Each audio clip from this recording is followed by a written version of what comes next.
좀 해드릴 강의는 영양 강의예요. 그래서 우리가 기본적으로 조금 알아두시면 좋을 내용들, 사실 말씀드리고 싶은 내용은 너무 많은데 시간이 좀 한정되어 있기 때문에 요즘에 사실 제일 핫한 게 사실은 건강이잖아요. 건강을 얘기 안 할 수가 없는 시대에 저희가 살고 있고, 그리고 이제 예전에 보면 저도 건강 때문에 때때마다 홍삼 먹고, 그리고 한약 먹고, 그리고 영양제 먹고, 맛있는 것도 먹고 되게 다양하게 했던 것 같은데, 그게 결국에는 내가 좀 어떻게 하면 건강할까라고 하는 생각에서 저는 1년에 한 번씩은요 꼭 보약을 계속 먹었던 사람이거든요.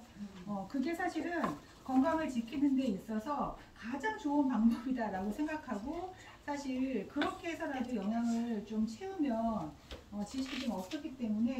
그런데 지금 현대인들이요 가장 우리가 질병에서 자유로울 수 없는 세상에 지금 살고 있는 거 사실이잖아요. 아니 누가 오시기로 했어요. 들어오실 것 같아요. 그래서 우리가 사실 지금 여러 가지 암도 그렇지만 암에 관련되어 있는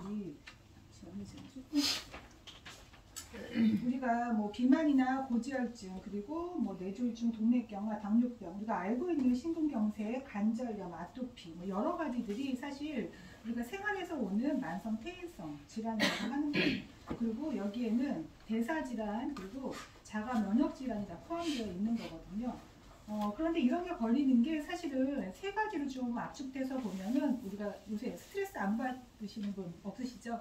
스트레스, 그리고 미세먼지하고 환경적인 요인도 굉장히 크고, 그리고 또 가장 중요한 건 영양적인 균형이 맞지 않고, 그리고 지금은 어때요? 지나친 조리, 그리고 사실 서구화된 식습관으로 우리가 일주일에 한 세네 번은 우리도 이상하게 배달 음식을 자꾸 시켜 먹게 되고, 또 간편하고. 그래서 저도 애들을 키우다 보니까 야식도 본의 아니게 먹게 되고, 그래서 예전처럼 규칙적인 식사가 왜 이렇게 어렵지? 라고 하는 생각 좀 들고, 점점 간소화, 간단하게 한 끼 먹고 때우자라는 그런 식의 이제 문화로 좀 바뀌고 있는 것 같아요. 이러다 보니까 어떨까요? 정말 우리 몸은 활성산소로 가득 차고, 그렇죠? 그리고 그렇기 때문에 세포가 계속해서, 정상적인 세포가 계속 파괴돼서 기능을 점점 못하고 있는 게 아닐까 싶습니다. 예전에 우리가 얼마 전만 해도요, 위암하고 대장암이 사실 제일 큰 1위에 있었는데, 지금 제일 많이 걸리는 10대부터 가장 많이 걸리는 암이 있어요. 뭘까요? 이거 맞추시면 제가 선물 드려요. 10대부터 요새 최근에 가장 많이 발견하고 있는 암 뭘까요? 손 들어야 되나요? 제나이더님 빼고. 짠소나. 아니에요? 네. 아니에요? 아니 저기. 갑상선 아니에요? 맞아요. 어떻게?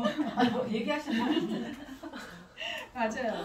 우리가 사실 요새 가장 많이 걸리고 있는 암이 갑상선 암이에요. 호르몬 계통의 암이 지금 굉장히 심각한 문제가 되고 있어요. 좀 짐작하시죠? 예전에 비해서 갑상선 암이나 약간 호르몬 계통의 암, 그리고 그 암까지는 아니더라도 어때요? 우리 갑상선 항진이나 저하에 걸리는 분들도 굉장히 많고, 그런데 이제 우리가 갑상선에 걸리는 호르몬 계통의 암이 사실 왜 걸릴까요? 이게 저번 주하고 조금 연결된 거라 제가 오늘 말씀드리고 넘어가려고 하는데, 우리가 일상에서 쓰는 그 샴푸 있잖아요. 화학물질, 그쵸? 샴푸하고 우리가 바디 제품, 린스, 화장품, 이런 것들이 굉장히 위험하다고 합니다. 사실 우리가 음식으로 들어가는 건 어때요? 90%가 우리가 해독을 할 수 있지만, 오히려 우리가 입으로 들어가는 그런 것들은 90%가 해독을 못하고 바로 그냥 우리가 조직에 들어가기 때문에, 호르몬 계통에 우리 조직에 들어가기 때문에 훨씬 더 위험할 수 있고요. 여자보다 남자가 걸렸을 때 여자는요 사망까지 가지 않는다고 합니다. 그런데 남자가 이런 호르몬 계통에 갑상선 질환에 걸렸을 때는 사망에 이르게 될 정도로 굉장히 위험하다고 해요. 그러니까 우리가 저도 남편한테 화장품까지는 아직 주지 않았거든요. 그냥. 그런데 제가 요번에 좀 준비하면서 보면서 와 이거 되게 심각하구나. 그래서 조금 나누시라고. 남편한테 화장품 좀 주고 샴푸도 집에서 남았다고 찌꺼기 주지 마시고 그냥 유산할 걸로 다 바꿔주시고 그래서 아들 가지신 분들 그리고 딸 가지신 분들 우리 자녀애들 그래서 우리가 그래서 요새는 우리가 예전에는 10대가 갑상선 걸리고 이런 경우가 없었는데 혈관계통의 경우가 없었는데 우리가 알 수 없는 질병들이 굉장히 많구나라고 하는 거 우리가 좀 느끼실 수 있어요. 그래서 집에 가서 싹 버리세요. 옛날 거 쓰던 거 다 버리시고 좀 이렇게. 근데 결국에는요 우리가 우리 몸을 좀 알면 우리 몸에 제일 작은 우리 세포에 대해서 조금 알면 어떨까요? 그러면 우리가 조금 건강을 위해서 챙기는 그 낭비되는 비용을 조금은 줄일 수 있지 않나 생각해요. 저도 예전에 보면 건강 때문에 굉장히 많은 돈을 들여서 제 건강을 지키려고 저도 몸이 좀 안 좋았던 사람이니까 그런데 내가 한 번도 세포가 뭘 좋아하지? 세포가 좋아하는 영양이 따로 있다는 거는 생각해보지 않았어요. 여러분도 어떠세요? 세포가 좋아하는 영양 챙기시나요? 그냥 내가 맛있고 내가 먹고 좋으니까 이렇게 먹지. 근데 제가 유산을 통해서 이렇게 우리 몸의 구조, 우리 예전에 배웠던 거, 학교 다닐 때 배웠던 거 생각도 나지 않았던 거를 다시 하면서 제가 2주 전에 텔레비가 고장나서 제가 바꿨어요. 텔레비가 바꾸면서 제가 너무 잘했다는 거예요. 근데 예전에 누가 저에게 이거 선물로 줬던 게 있었거든요. 그런데 이게 차에 있었어요. 그냥 이게 쓸 데가 없으니까 이거 언제 쓰나 했는데 제가 갑자기 이거 어떻게 사는지 했는데 차에 다 찾아보니까 이게 차에 있는 거예요. 여기 이런 것도 나오고 너무 좋지 않아요? 이거 예전에 기억도 안 나요. 누가 줬는지도 사실 기억이 안 나는데 누가 줬기는 줬어. 그래서 너무 이번에 잘 써야겠다는 생각으로 제가 좀 준비를 했습니다. 이렇게 좀 보시기 좋으라고.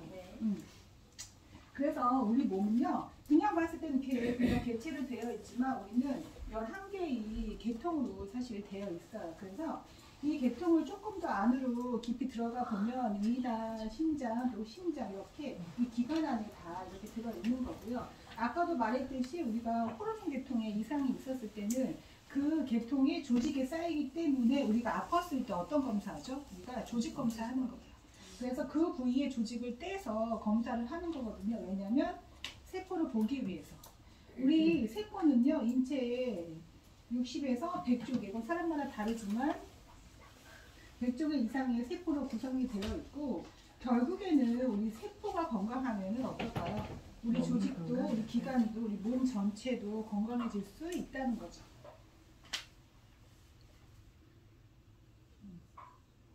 우리가 학교 다닐 때 저도 한 중학교 때인가 그때 배웠던 것 같아요. 우리가 영양소에 대해서 그때 배웠잖아요. 그런데 그때는 우리가 정말 5대 영양소 정도만 배웠던 것 같아요. 그래서 탄수화물, 단백질, 지방이 대량 영양소고 비타민, 미네랄이 미량. 그런데 지금은 식이섬유하고 물 그리고 또 한 가지 있어요.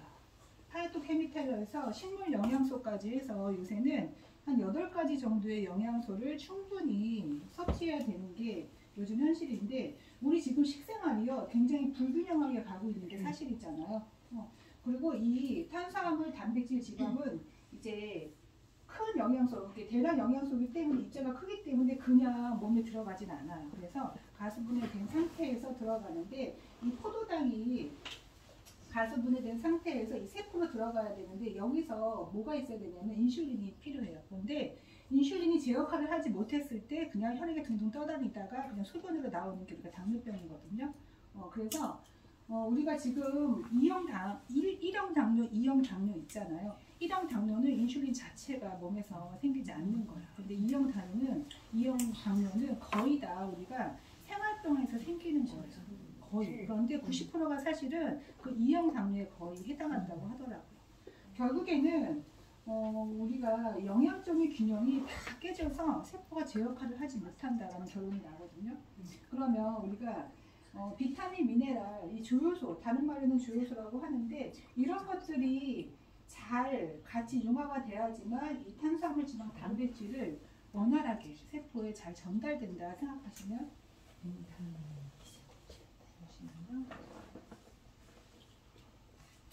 우리 이런 말 들어보셨죠? 비만인데 영양실조다. 이 아까 보셨다시피 우리가 정말 탄수화물, 지방, 단백질 위주의 식사가 너무나 많이 하고 있고 사실 영양이 불균형이기 때문에 배부른 영양실조에 다 걸려 있지 않나라는 생각이 듭니다. 그럼으로 인해서 우리 몸에 염증은 계속 높아지고 순환 안 되고 그런 상태가 악순환이 되다 보니까 원인을 모르는 질병이요. 진단이 내려지지 않는 질병이 사실은 굉장히 많다는 거예요.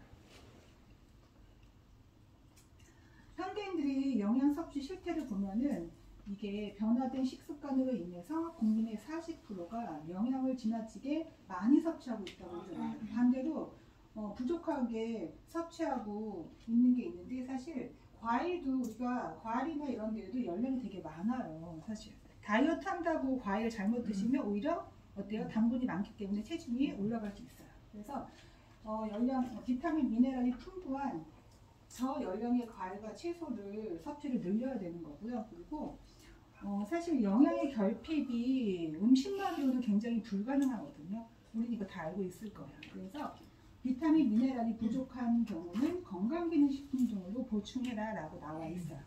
제가 이거 한번 찍었거든요. 우리가 이게 하루에 2번 정도 이거는 이제 종합영양제 우리가 이제 좀 비교를 해서 놓은 건데 이걸 음식으로 먹는다고 생각했을 때 사실 보시면요 우리가 어때요? 이렇게 많은 하루에 계란을 15개, 오렌지 13개, 소고기 13접시, 그리고 시금치 2컵, 비타민 30몇 개. 닭가슴살은 다 26마리. 다 26마리. 너무 끔찍해 생각나시겠죠? 그러니까 네. 사실 되게 깔끔해요. 우리가 음식으로는 요새 그런 말 있어요. 음식은 그냥 맛있게 맛만 보고 이제 다른 거를 영양을 챙겨야지. 아직도 음식만으로 된다. 우리 어렸을 때는 사실은 됐어요. 우리 어렸을 때는 그래도 음식 잘 먹고 잘 뛰어다니고 햇빛 많이 받고 그러면 사실 건강하게 좀 유지가 됐었는데 지금은 사실 바깥에서 막 뛰어다닐 수도 없고요. 그리고 풍족하게 음식을 해서 먹을 수도 없고요. 그래서 이거 보시면 이거 보여주시면 되게 깜짝 놀라세요. 이게 흰 책자 제일 뒤에 나와 있는데 사실 보여주시면 와 대박이다 진짜 이렇게 못 먹지라고 다 말씀하시거든요. 그러니까는 이제 보여드렸다시피 식품 섭취로 부족한 영양소가 사실은 대량 생산 되게 옛날에는요. 지금은 어때요? 다작하잖아요. 그리고 우리가 과일이 언제 나지? 딸기가 사계절 다 나오니까 딸기가 봄에 나오는 건가 원래? 그러니까 나도 딸기가 언제 나왔지? 라고 하는 거 있잖아요. 수박도 그냥 1년 내내. 결국에 모양만이지 그 안에 그만큼의 우리가 제철에 먹을 수 있는 이 비타민 풍족한 이제 그게 좀 없다라는 생각이 들거든요. 그래서 예전에 비해서 30년 전에 비해서 약 2분의 1로 사실 비타민 A도 감소가 됐다라고 나오고요. 또 동일한 패턴의 우리가 음식을 계속 먹잖아요. 뭐 다양하게 음식을 먹지 않기 때문에 사실 영양을 음식으로 아무리 잘 챙겨도요. 그걸로 섭취하기는 사실 좀 어려워요. 그리고 서구화된 식습관으로 애들이 요새는요 이제 완전히 생활화됐어요. 이제 바깥에서 음식 그리고 조미료 완전히 범벅인 음식을 그냥 먹기 때문에요. 아이들이 그래서 10대부터 사실은 굉장히 다양한 질병이 지금 일어나고 있는 상태고 엄마가 신경 쓰지 않고 엄마가 무지하면은 진짜 저는 사실 어렸을 때부터 좀 건강을 챙기는 편이었어요. 아이들도 그렇고 어렸을 때부터 아이들 영양제도 먹이고 저는 그렇게 했는데도 불구하고 질병이 이제 왔잖아요. 우리 아이들도 아토피도 심하고 여러 가지 질병이 왔었는데 결국에는 내가 요만큼의 지식으로 그 하나 두 개 먹는 영양제로는 충분하지 않았다라고 하는 결론이 나거든요. 그리고 이게 개인별로 다 다르잖아요. 패턴이지 생활 패턴이. 그렇기 때문에 옛날처럼 우리 규칙적인 생활이라는 기준도 다 깨진 것 같아요. 지금은 그런 기준 자체가 깨졌기 때문에 사실 어떤 딱 뭐가 옳다라고 말하기도 참 힘든 세상에 살고 있어요. 한국에서 한국인이 부족한 대표적인 영양소를 보면은 칼슘이요 이 정도 70.3%나 부족하고 비타민 많이 부족하고요. 그래서 이거는 우리가 사실 이 도표가 아니더라도 알 수 있어요. 아, 우리가 정말 음식으로는 절대 챙길 수 없고 많이 여러 가지 굉장히 부족한 현실에서 살고 있다. 그런데 이게 부족해서 끝나는 게 아니라 이렇게 부족했을 때 어떠한 질병들이 오나라고 하는 거야. 사실은 이 미네랄이 부족했을 때 우리가 골다공증 그리고 성장이 아이들이 성장하는 시기는요 정해져 있잖아요. 그런데 그 시기에 제대로 된 영양을 공급해주지 않았을 때는 성장에 문제가 생기고 성장에 방해가 되죠. 그리고 이제 이건 제가 이따 말씀드릴게요. 신경 과민 그리고 인이 부족했을 때 골다공증, 시력부진, 근육 약화 그리고 나트륨 분화, 두통, 구역 그리고 근육 경련, 실신 그리고 아연이 부족하면 미각이 감퇴되면서 성장이 지연되기 때문에 성장기 아이들 그리고 면역에 아연도 되게 중요하다는 걸 계속 알고 있죠. 그리고 마그네슘 같은 경우는 우리 눈밑 경련도 많이 일어나고 사실은 꼭 마그네슘이 아니더라도 전체적인 영양의 밸런스가 맞아야 된다고 저는 생각하는데 어쨌든 그리고 불안감 또 근육이 뭉쳐가지고 우리가 운동하고서 우리 요새 타먹는 거 있잖아요. 워터, 수분을 보충할 수 있는 게 미네랄 워터가 굉장히 운동하고 나서도 근육을 풀어주고 이완하는 데 되게 좋다고 하거든요. 그리고 이제 비타민이 부족했을 때 보시면요. 사실 비타민 A가 부족했을 때 각막 연화증 제가 체크해놨죠. 이거 제가 찾아봤어요. 이제 얘기해드리려고. 이게 무슨 병이지? 나도 이제 잘 몰라서 찾아봤는데 이게 각막 연화증 그리고 여기 보시면 비군이 사실 8가지 비군이 골고루 들어있어야 되는 또 우리가 섭취를 해야 되는데 비군이 부족했을 때 구내염, 지루성 피부염, 빈혈, 두통, 또 체중이 감소될 수 있고요. 비타민 C 같은 거는 계활병, 만성 피로 사실 가장 기본적인 건데도 불구하고 우리가 체내에서 이거는 음식으로 섭취해야 되는 건데 많이 부족하죠. 그래서 소화장애, 우울증 그리고 비타민 D가 부족했을 때 다발성 경화증, 무릎병, 골다공증, 골연화증 그리고 비타민 E가 부족했을 때요 세포, 근육 손상, 빈혈, 근위 중증, 근의주증 네, 발음이 잘 안 돼요. 신경질환 이런 것들이 생기는데 제가 체크해놓은 거 제가 좀 찾아봤어요. 이게 되게 무섭더라고요. 왜냐하면 우리가 이게 서서히 굳어가는 병이라네요. 이게 약간 저는 이게 그거랑 우리가 뭐죠? 몸이 굳어가는 거 무게루병 같은 약간의 그런 거 척추 이게 그런데 제가 사진은 되게 좀 약간 좀 그래서 안 올렸는데 애들인데 몸이 다 뒤틀어지는 거 있잖아요. 성장하면서 막 그런 것들이 이런 병이구나라고 하는 건데 이게 서서히 굳어가는 건데 이게 사실은 우리가 이게 그런데 유전적인 거라고 나오기는 해요. 유전적인 요인이 크다라고 나오는데 아까 보셨듯이 비타민 E를 섭취하는 데 도움이 된다라고 이제 분명히 나오잖아요. 이 세포에 대한 거기 때문에 나오잖아요. 그래서 우리가 사실 영양이요 그냥 단순히 영양이 아니구나라는 생각 그리고 면역계 이상으로 발생하는데 요거는 이제 다발성 경화증이라고 해서 발병 원인은 정확하게 이것도 밝혀지지 않는데 거의 다 자가 면역 바이러스 간은 유전적인 요인 모르면 유전적인 요인이에요. 그냥 밝혀질 수 없어? 그러면 그 유전적인 요인 그런데 이렇게 나오더라고요. 근데 신경세포를 연결해주는 섬유가 손실되었을 때 정상적인 기능을 하지 못하는데 이게 여성의 발병 위험이 높다고 합니다. 그리고 요새 이게 문제예요. 젊은 층들이 발병률이 되게 높다는 게 또 그렇고 그리고 각막 연화증은요 어린아이들한테 이게 많이 걸린대요. 이게 어린아이들한테 많이 걸리는데 왜? 비타민 A가 결핍됐을 때 그러면 이제 눈이 약간 튀어나온다 그럴까요? 그리고 이제 흐릿해지고 두꺼워지고 혼탁하게 되고 약간의 돌출되는 약간 그런 거 있잖아요. 그래서 이런 질환들이 사실 나중에는요 이게 실명에도 이를 수 있을 정도로 굉장히 위험하다고 하거든요. 그리고 이제 아까 골연화증 나왔는데 이거는 칼슘이 부족했을 때도 그렇고 이것도 비타민 D가 부족했을 때도 골연화증이 나오는데 뼈 조직에서 칼슘이나 인 같은 무기들이 침착되지 아니했을 때 뼈가 약해지면서 이게 변형되면서 이거는요 사지의 통증이 굉장히 심해지는 병이라고 합니다. 그래서 우리가 사실 예방할 수 있지 않나라는 이걸 보면서 우리가 충분히 우리가 미리만 알고 있다면 영양을 좀 챙기면서 예방까지는 할 수 있지 않나라는 생각이 좀 들더라고요. 우리가 건강을 지키는 이제 하버드 대학교의 건강 가이드를 보면 이렇게 나와 있어요. 될 수 있는 한 적게 먹어야 할 음식에서 붉은 육류, 버터, 흰쌀, 그리고 빵, 파스타, 감자, 소금. 그리고 유제품은 이제 하루에서 한두 번을 잘 챙겨 먹어라라고 나오고요.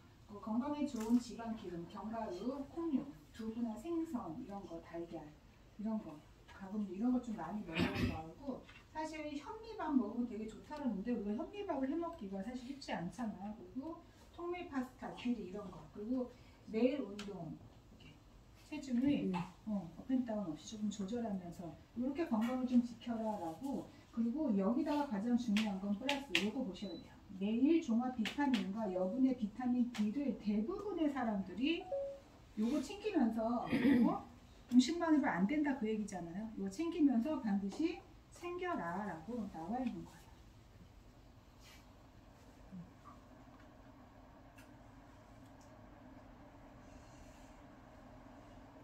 결국에 우리가 이제 돌아가 보면 뭐냐면 우리가 우리의 몸을 제대로만 알고 있으면 우리가 그래서 우리 세포는요 세포가 좋아하는 영양소가 딱 정해져 있어요.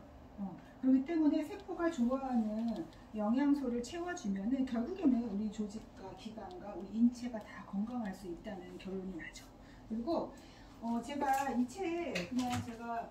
책은요 요거 한번 읽어보시면은 건강에 대해서 우리가 영양제 왜 먹어야 되는지에 대해서 우리 세포에 대해서 되게 자세하게 내용이 나와 있고요.